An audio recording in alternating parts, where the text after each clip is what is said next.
Tucker's up next.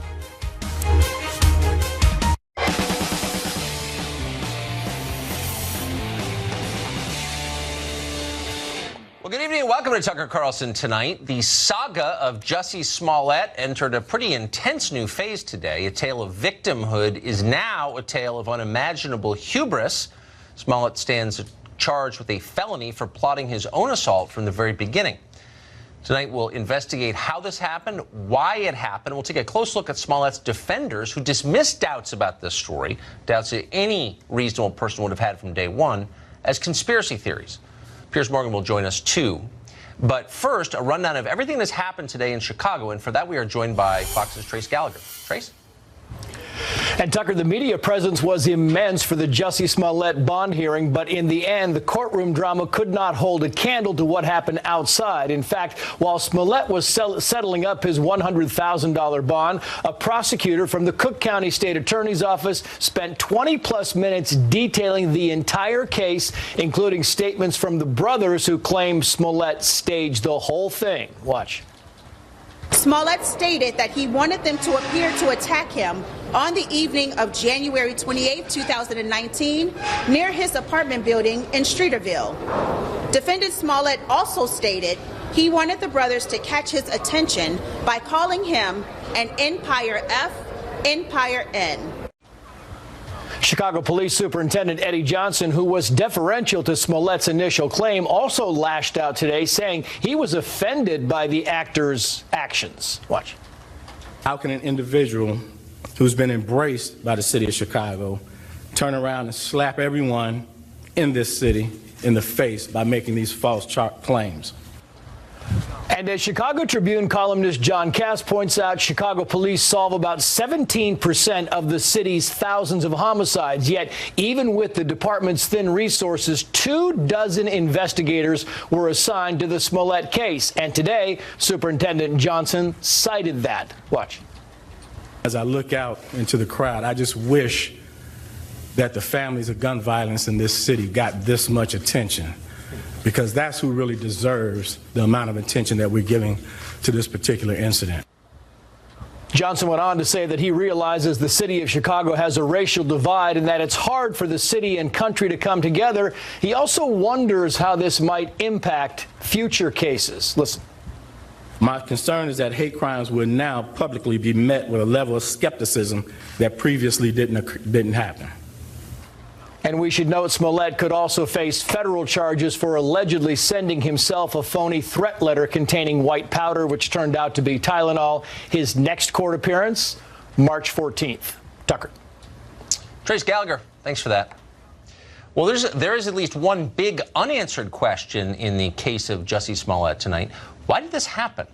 Why would a popular actor on a network TV show, someone who's rich and successful and famous, pay people to assault him and risk going to jail in the process? Well, at a press conference in Chicago today, the police superintendent wondered the same thing. I'm left hanging my head and asking why. Why would anyone, especially an African-American man, use the symbolism of a noose to make false accusations? How could someone look at the hatred and suffering associated with that symbol and see an opportunity to manipulate that symbol to further his own public profile? Well, that's a fair question. What Smollett did was not simply illegal and weird. It was terrible for the country. So why did he do it? Well, the short answer appears to be he wanted a raise at work, and he thought this would get him that. The broader answer, the one that we should all think about, meditate on, is that Smollett was simply responding to the incentives that American society has created for him. Smollett pretended to be a victim because we reward victims. We've decided that it's more heroic to suffer than it is to achieve. That's the message of our culture, our politics, our workplaces. Jussie Smollett was simply doing his best to get ahead according to the rules that others made. And in fact, had his hoax succeeded, there is no doubt Smollett would have been richly rewarded for it. He'd probably get a significant bump in pay and an extended segment on Colbert. He would have been a hero. So Jussie Smollett was not crazy. He knew exactly what he was doing. Faking a hate crime was an entrepreneurial move. In modern America, victimhood is power. That's why so many powerful people claim it. It's why Elizabeth Warren pretended to be an American Indian. It's why at every low point during the entire span of his political career, Barack Obama invoked bias. It's why so many politicians do the same today. I have suffered. You cannot criticize me. The academic left has constructed an entire theology around the holiness of victimhood. It's called intersectionality. It comes with an elaborate rating system in which every group in America is assessed according to how much it has suffered. The more your group says it has been discriminated against, the more moral authority you receive. It's a pretty good deal for a lot of people, and they have no interest in changing it. And that explains why so many on the left initially jumped to Jussie Smollett's defense. They weren't simply defending him, they were defending identity politics.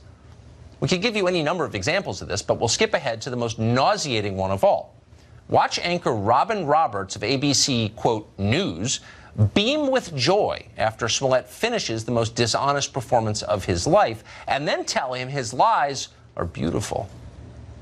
I still want to believe, with everything that has happened, that there's something called justice.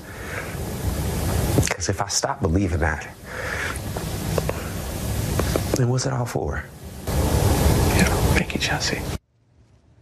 Thank you, Jussie. Well, before he claimed that white supremacists beat him up on the street, most people had never heard of Jussie Smollett. And after he became a victim, everybody wanted to be his friend. Here's Don Lemon over on CNN bragging about how he texts his new pal Jussie every single day. He's got Jussie's cell number. That's how close they are. Really tight. My concern is for him. Right, yeah. Right. And for his well-being. Every day, I say, I know you think I'm annoying. I can show you a text. I know you think I'm annoying, but I just want to know that you're doing. Oh, okay. That you're okay. Yeah. If you need somebody, you can talk to me, because there are not a lot of us out there. Yeah. Right. Yep. Sometimes he responds, sometimes he doesn't. He responds and says, you are not annoying. You can talk to me, Don Lemon says, because there aren't a lot of us out there. Well, here's the translation. Us means people who've been oppressed in the ways that Jussie Smollett has been oppressed. Lemon is letting you know that he's in that group too. Yes, he's a highly paid news anchor with his own TV show, and yet, like Jussie Smollett, Don Lemon is a holy victim. So there's a mad scramble over who's the victim here. Who is the victim? Well, there is one. What Smollett did was not a victimless crime. There's no such thing as that. An entire group of people did get slandered by this hoax. Regular people from outside the coastal cities. People with the wrong political beliefs and the wrong skin color. Smollett and his many defenders savagely attacked these people and are not apologizing for doing it. Instead, they're telling you, you hear this everywhere, that the real losers here are the authentic victims of hate crimes who won't be believed the next time. Okay, that's fine. But what about the innocent Americans they just poured venom on for 2 weeks because it matched some bigoted stereotype they had about middle America? What about them? There's no mention of them.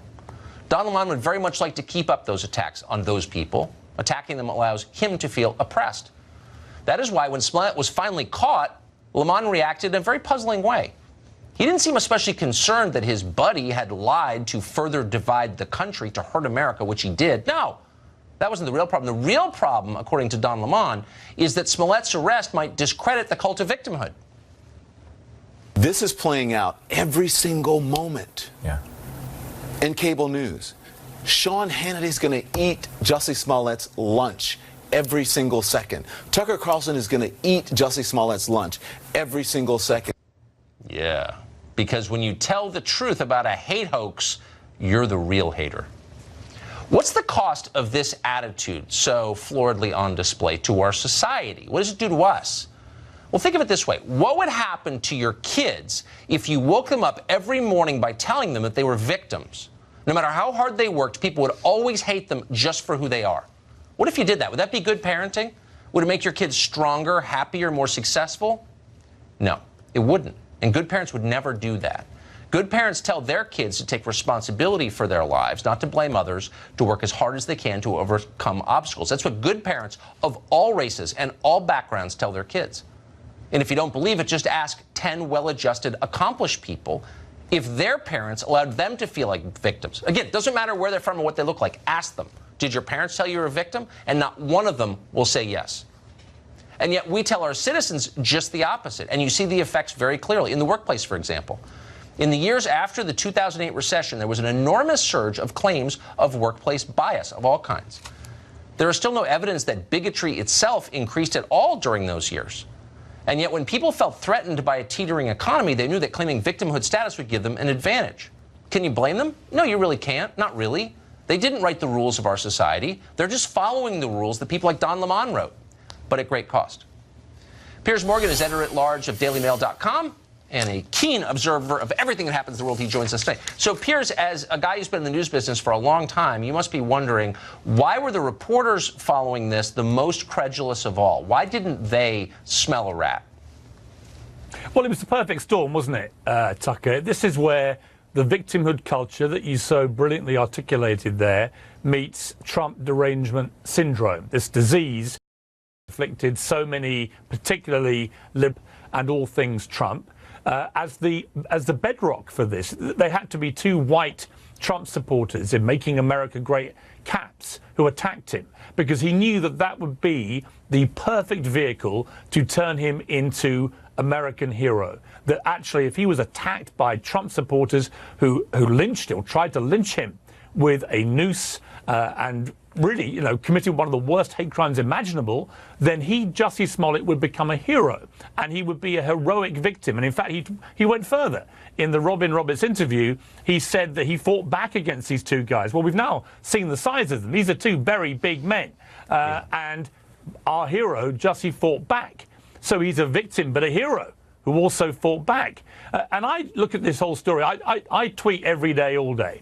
And I write columns 2-3 times a week. I didn't say a word about this, Tucker, from the moment this story broke. I didn't know. Something about this stank from the moment it happened. And I just stayed very quiet. I waited and I watched and I waited and I watched. And all the time, more and more stuff came out, from him not releasing his phone to then releasing redacted records to so on and so on. And slowly but surely, the real story built up. And this guy had completely invented the whole attack. He'd staged it. He'd roped in his friends to do this. And I'm sorry, but I've already seen on social media people starting to feel sorry for this guy. We should cut him some slack. He's got mental health issues. That's always the first refuse of excuse for this kind of behavior. He's not mentally ill. He's greedy, and he's somebody who was craving attention. And a lot of the media, as I think is very apparent from this story, a lot of the mainstream media in America have gone so full-on anti-Trump that they were prepared to suspend all journalistic integrity and credibility in the way they reported this story by just believing every word this guy said. And they did it, Tucker, because we're now in a culture where my truth is perceived effectively lynched. But it wasn't. The only thing that was lynched was the truth. That's right. And the press embedded at the channel that you and I, why this happened, what it means, and what happens next. That's in just a bit. We live in the age of the woke billionaire. Bet you never thought you'd live to see that. We're seeing it. Why are the biggest winners in our economic system endorsing socialism for America? There's a reason for that, and we'll tell you what it is after the break.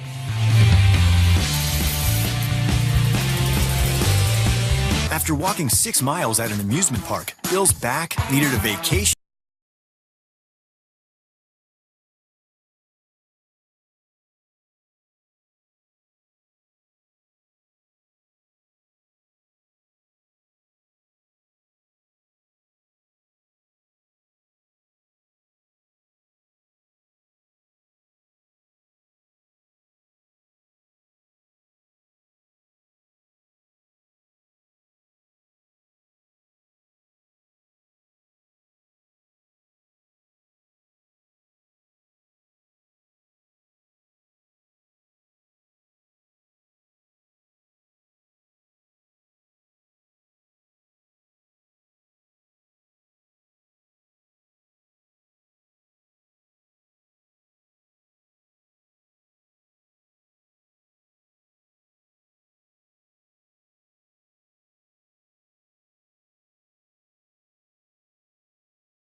the Democratic presidential candidate, simultaneously jockey to establish the most left-wing possible credentials, and at the very same time, feverishly suck up to the super rich to fund their campaigns.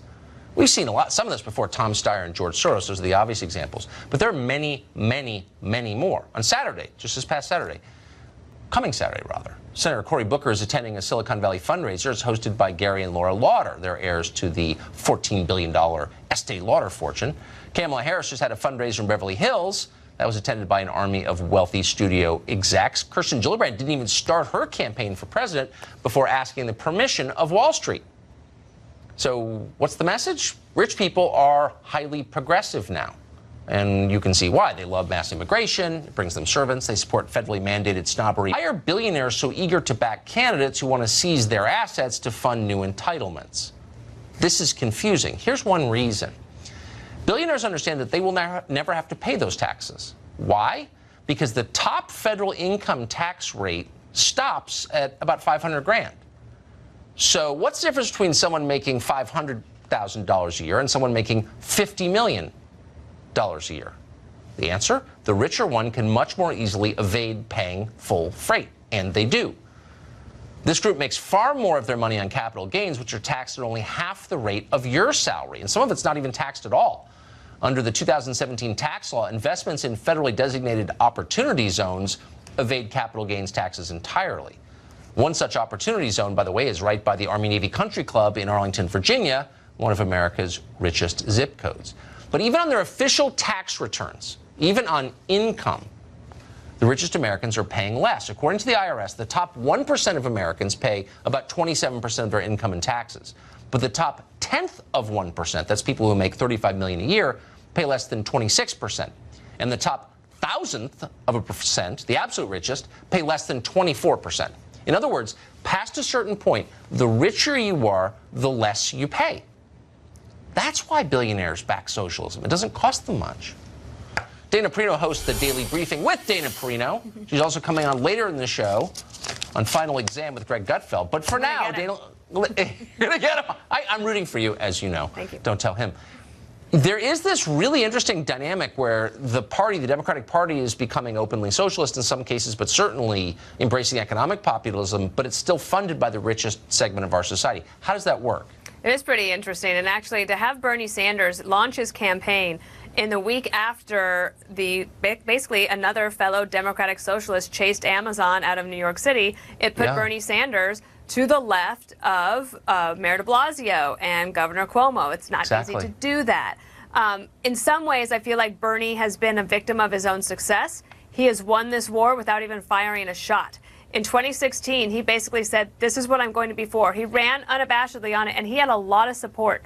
And I think if the Democrats hadn't rigged their primary, he might have actually been the nominee. Perhaps good for him that he wasn't, because then he had time to let these ideas percolate. Do you think there would be an Alexandria Ocasio-Cortez in 2020 or 2019 if there had not been a Bernie Sanders in 2016? No, it's a good point. Absolutely not. And also, the other thing you have is you have Democratic candidates like Kamala Harris and Elizabeth Warren both taking great pains this week to say that they are not socialists. They are capitalists, and they have to explain it. But you have to ask yourself, is it a distinction without a difference? If you are talking about free health care for all, free college for all, unabashedly bashing the financial institutions, and promising lots of things that are going to look like a socialist country, that is why the Democrats find themselves already in February of 2019 on the losing end of a debate with Donald Trump. Are they, we're almost out of time, but I'm just interested, since you're steeped in the numbers, are they going to lose that debate? I mean, they'll lose it as far as I'm concerned, but is the public on the side of capitalism or socialism? Sincere question. Well, I actually think that Karl Rove has talked about this for a while, and he's right. If younger people in America say that they more align with socialism, we should take them seriously. Just this week, Tucker, we found that most people in America could not pass a basic citizenship test that immigrants have to take in order to get a chance to live here in America. So we have a lot of making up to do, but I do think that the country is still a center-right country, but conservatives, capitalists, people who do not want socialism have to try to make a very good case for it, because Bernie Sanders has a grassroots organization across the country willing to send him $25 over and over and over again. That makes a big difference. They're not just going to big donors and billionaires to get funding, even though they do that too. They have support all across the country, and people should take that very seriously. Yeah, they should take it. I couldn't agree more. There's a reason people feel that way. Dana Perino, it's great to see you, as always. We're going to see you in just a minute. Okay. Well, the Democratic Party is changing very fast, as you know. We try to chronicle it on the show. They're for socialism now. They're also embracing reparations for slavery, something that people have talked about in the fringes. No big candidate has ever endorsed it. A bunch did just in the last week. That's next. I'm a fighter. Always have been.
Well, in a recent interview, Kamala Harris came up with a new policy position. She now says she supports reparations for slavery. We have got to address that. Again, it's back to the inequities.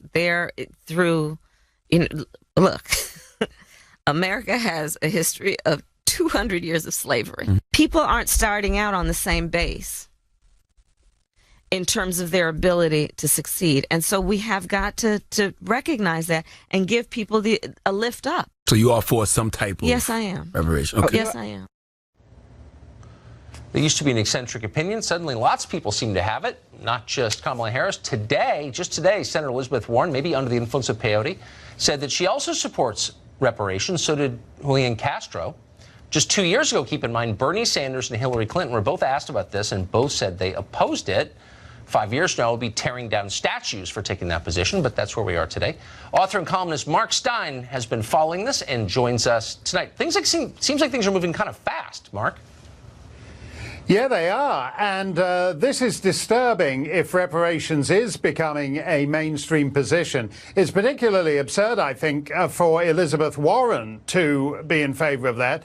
This is someone who, in a sense, has benefited from a fake appropriation of racial grievance. As you know, the business about her being 1024th Native American, presumably, and yet presenting herself as Harvard Law School's first woman of color.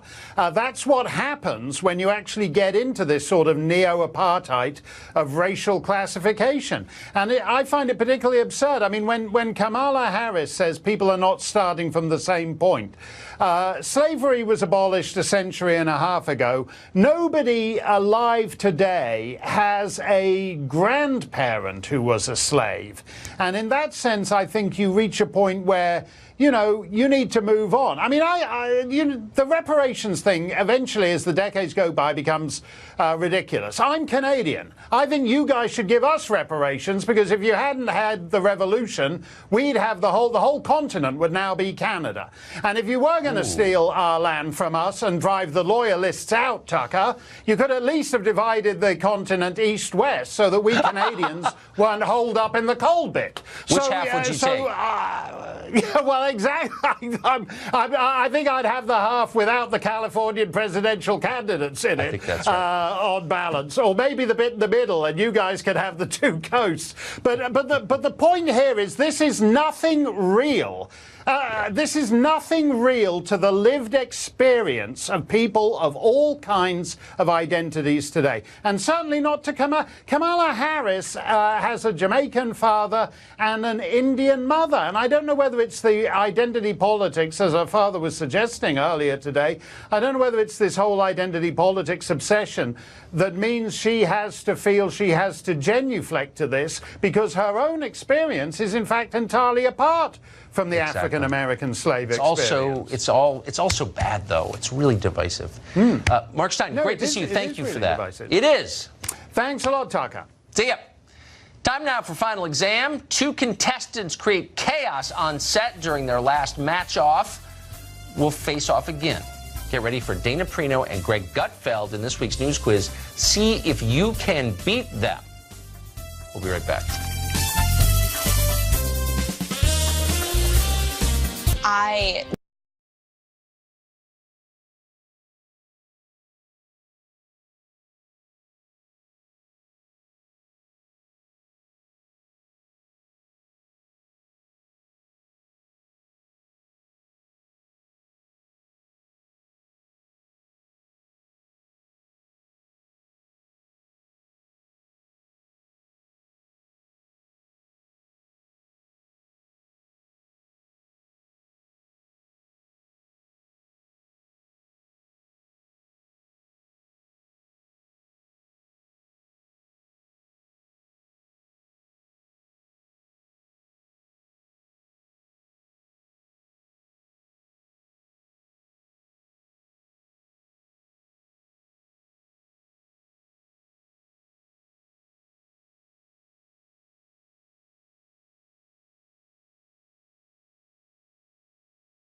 exam where hardened news professionals compete with one another to see who's been paying the most attention to what's happened over the last week. Our defending champion, Lauren Blanchard, is on assignment.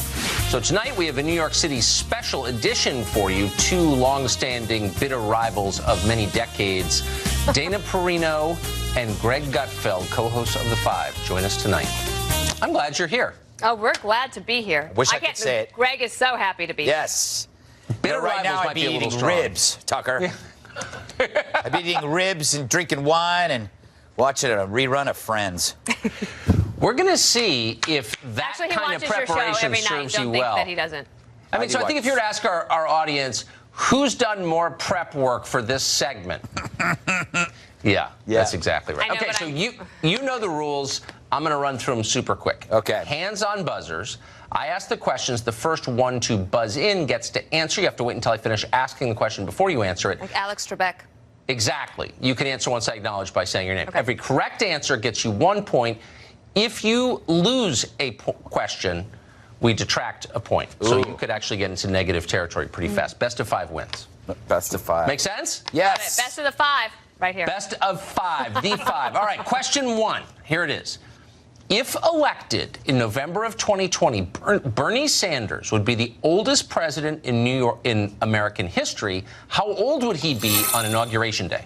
You came in early. 77. You're right. I did cheat. I'm unfortunately, I can't hear you. I can only hear our judges yelling in my ear.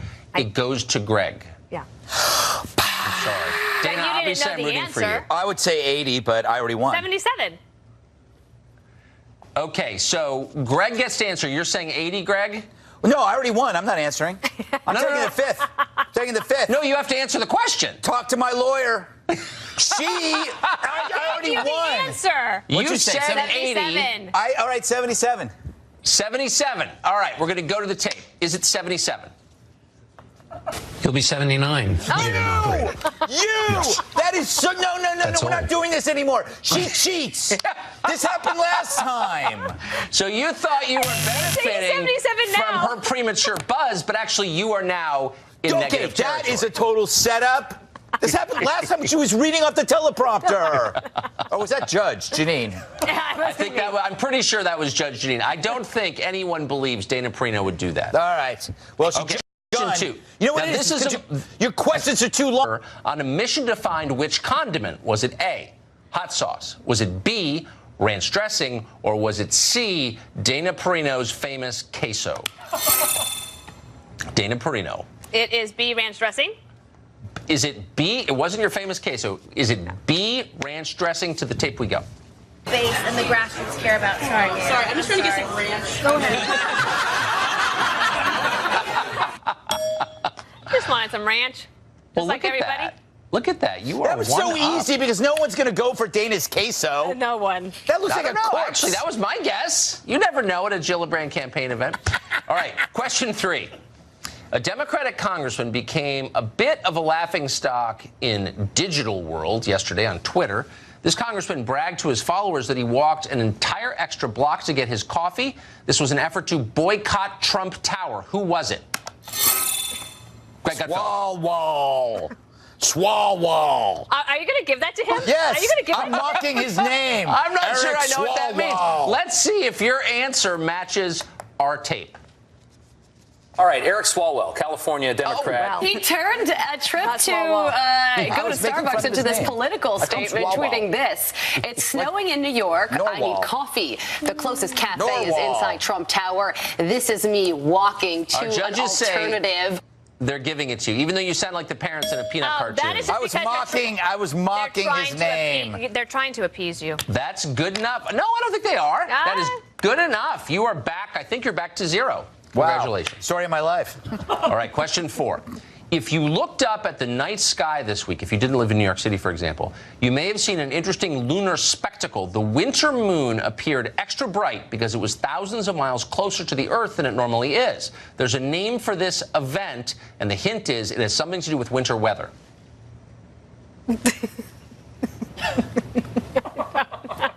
Okay, if you were to look outside your apartment. I don't do that. Okay. I usually sit in a dark room and listen to death metal. Wait, I I know. I saw the picture. It was tweeted.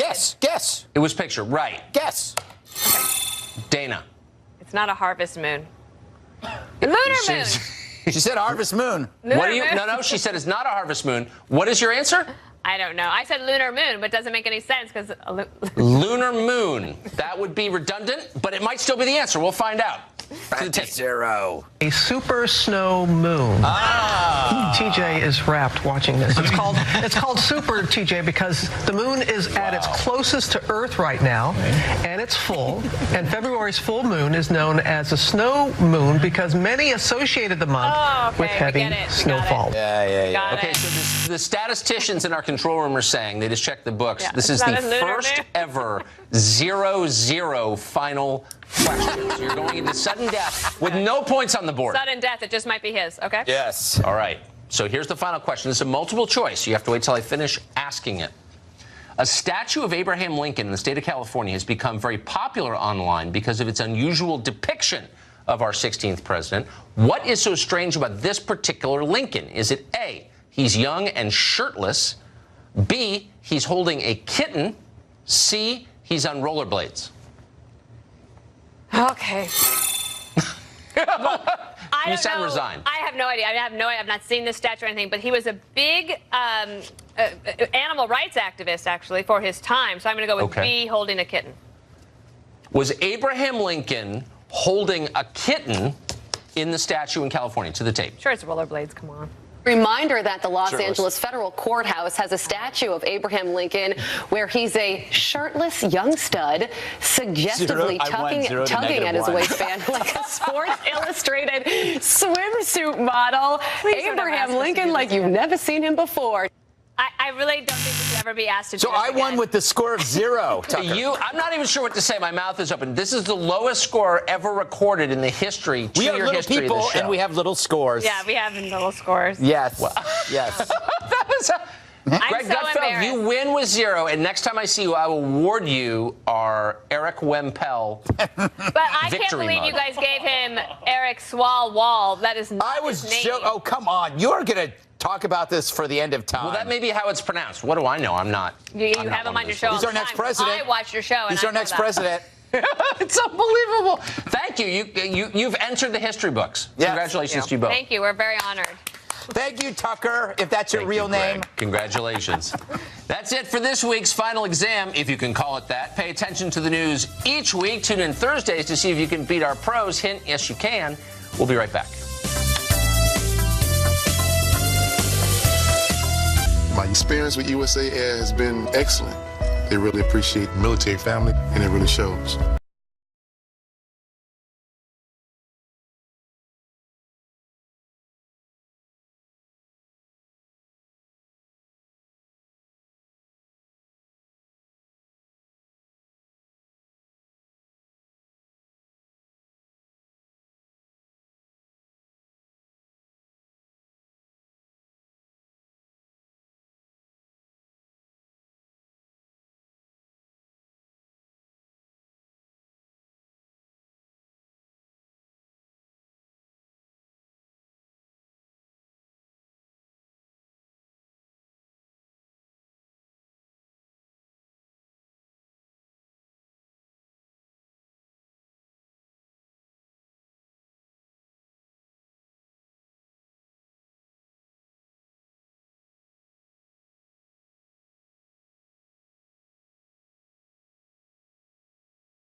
Justice would be an apology to this city that he smeared,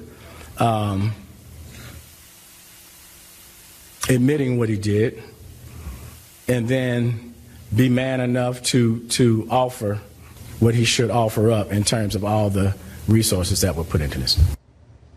So as journalists and politicians raced to see who could say the most embarrassingly credulous things about Jussie Smollett's obvious hate hoax, the police did their jobs.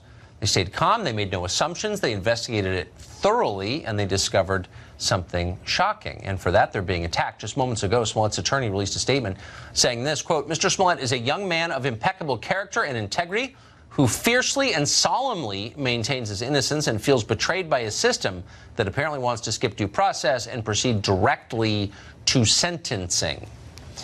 Dan Bongino is a former officer with the NYPD, and he joins us tonight. So, Dan, you've watched this from beginning until now, and it's still unfolding. Sure. But what are the main conclusions you're drawing from what you've seen? Well, Tucker, you know, it's amazing we've spent all this money in this country on an education system that claims to teach, you know, critical thinking, right? Yeah. But if you thought critically about this case from the beginning, you would have never jumped to the conclusion. And, you know, listen, I spent a lot of time with the Secret Service and the NYPD, but you don't have to be a law enforcement officer to have seen the red flags in the case, Tucker. First, if you're attacked like this violently at night, who doesn't turn over their police records to immediately clear themselves and try to get the actual bad guys? It just didn't make sense. And that statement you just read, I mean, is outrageous. He's not entitled to due process. Tucker, he was given every single benefit by the media, by everyone else. The benefits, by the way, you and I would have been questioned about this vigorously from the beginning. And now he's claiming somehow that he's a martyr in this? Listen, of course you're presumed innocent. I get that.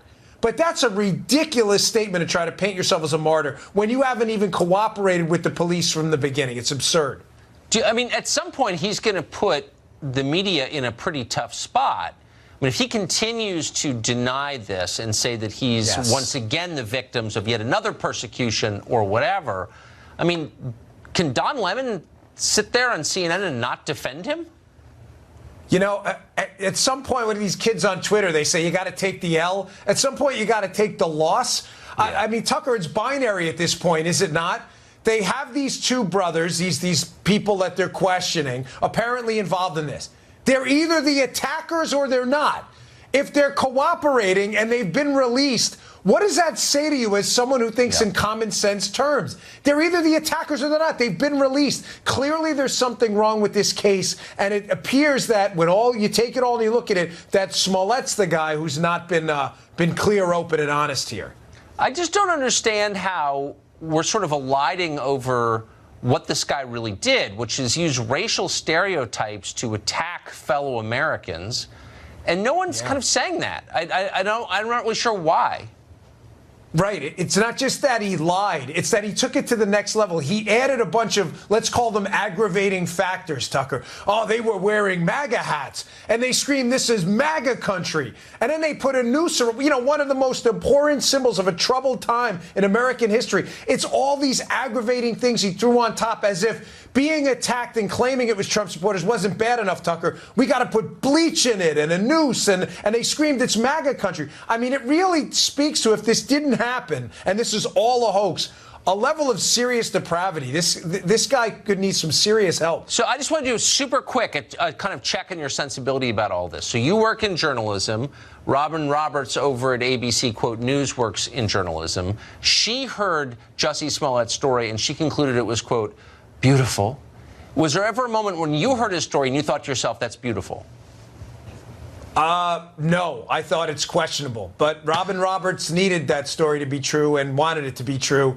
And it's clear from the questioning. There was not one critical question asked of a guy who had a very suspect story. It's a real shame, and it's a stain on journalism. Yeah, that's nicely put. Dan Bongino, great to see you. Thank you. Good to see you too, Tucker. See you next week. Well, after his court hearing today, Jussie Smollett returned to work at the show Empire. According to reports, Smollett kept crew waiting for at least 30 minutes in order to film his scene. This was today. When he arrived, he begged the crew and his fellow actors to believe him, to believe in his innocence. He said this, quote, "I would never do this to any of you. You are my family. I swear to God I did not do this," end quote. Well, the press didn't need that kind of begging to believe Jussie Smollett. Virtually everyone in the press was ready to believe him anyway. What we do know is that racism is alive and well in this country. There is real evidence of people who have done these crimes who cite that the president has inspired them. The fact that they reportedly said this is MAGA country adds to sort of the atmosphere of menace that African Americans in particular and people of color in general have felt since the advent of the Trump administration. He said his attackers hurled racial and homophobic slurs at him. And this is America in 2019. So there are a lot of dumb, credulous people in the media. Chadwick Moore is not one of them. He was not fooled. He predicted the outcome of the Smollett case more than 2 weeks ago, and Dallas was attacked for it, but joins us now for a well-deserved, I don't want to call it a victory lap, but you were right, and we want to acknowledge that you were. Chadwick Moore, great to see you. So you looked at this story, looked at the facts, and you didn't buy it. I didn't buy it from the first sentence of the first report that I read. And it wasn't even just MAGA country, which made me laugh out loud. And I think a lot of people, because what Trump supporter would say that, everyone knew that was fake. Exactly. My first question when I read this story was, I thought, what was the weather last night in Chicago? Looked it up, and it was -20 with the wind chill. That was the first thing that tipped me off. That like something isn't right here. Now we expect our that is the most simple question to ask. Yeah. We expect our journalists to be able to. That would be the most basic thing I would look up. None of them did it. And now what we see with the media is they are legitimately gaslighting the American public and saying, no, we handled this very, very well. We were very fair.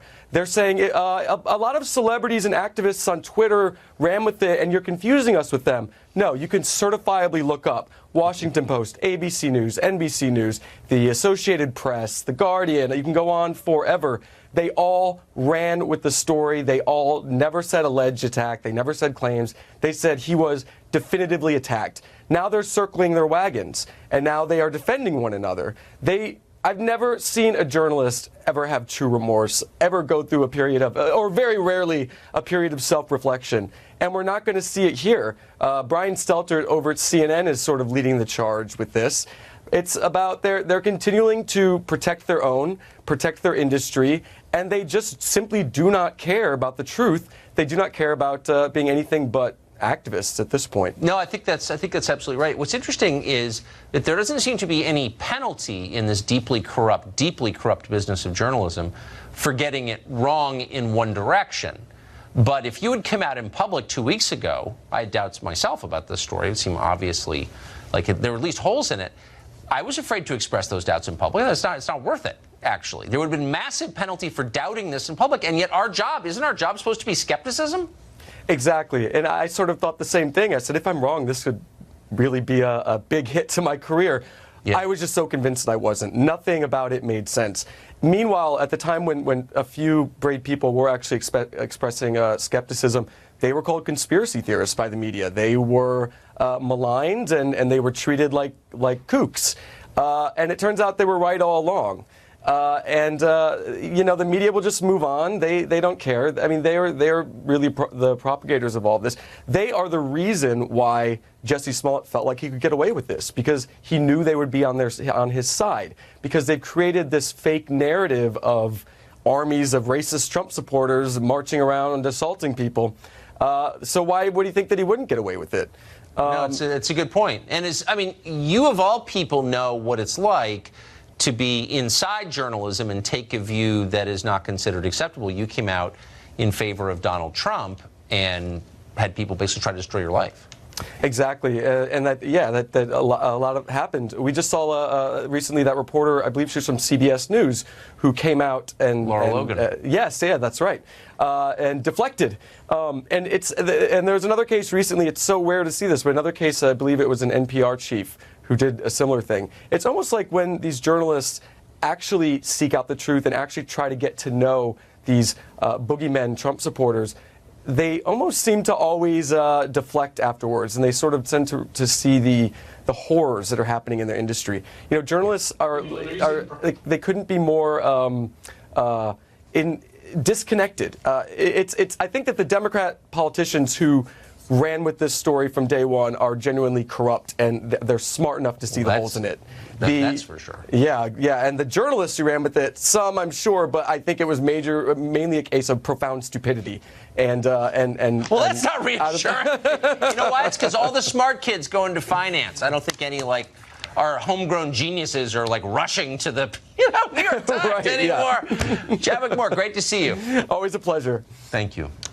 Well, speaking of the presidential candidates, Kamala Harris has lost no time resorting to stereotypes to advance her cause. True. She recently bragged about smoking a ton of weed in college and listening to Tupac. Tupac Shakur had not released any music at the time, it turned out. So when pressed on her commitment to legalizing weed, Harris resorted to another stereotype. Come on, man, I'm Jamaican. That's what she said. I'm Jamaican. Okay. One person who didn't think that was that funny was her own father. He's a Stanford professor called Donald Harris. He released a statement condemning what his daughter said. Quote, "My dear departed grandmothers, as well as my deceased parents, must be turning in their graves right now to see their family's name, reputation, and proud Jamaican identity connected in any way, jokingly or not, with the fraudulent stereotype of a pot-smoking joy seeker and in the pursuit of identity politics. Speaking for myself and my immediate Jamaican family, we wish to categorically disassociate ourselves from this tragedy." It's amazing. But it really shouldn't surprise you. She was trafficking in stereotypes completely. Not every Jamaican has dreadlocks and smokes weed all day. And you really have to be Kamala Harris to think otherwise. Amazing. That's it for us tonight. Good night from Washington. We'll be back tomorrow, 8 p.m. show that is the sworn enemy of lying, pomposity, smugness, and groupthink. You're not going to believe what